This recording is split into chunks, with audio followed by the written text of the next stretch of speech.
If you want to install the iOS launcher on Redmi Note 15 Pro or 15 Pro Plus, what you can do is you can go to the Play Store, use the search at the bottom, and then search field at the top in order to type iPhone theme or, for example, iOS launcher. It doesn't matter that much because it is exactly the same thing, more or less. And we should be able to find a bunch of different launchers that we can use, of course. You can try any of them and see which one you like the most. In my case, I'm gonna use this one over here.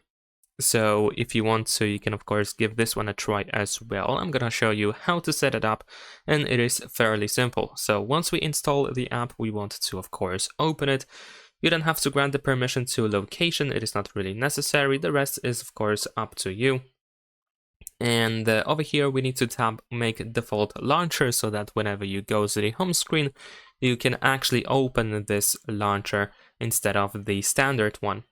Of course, there is an ad in the meantime, but that is okay. We can close it, we can press OK, and we can switch to the iOS launcher.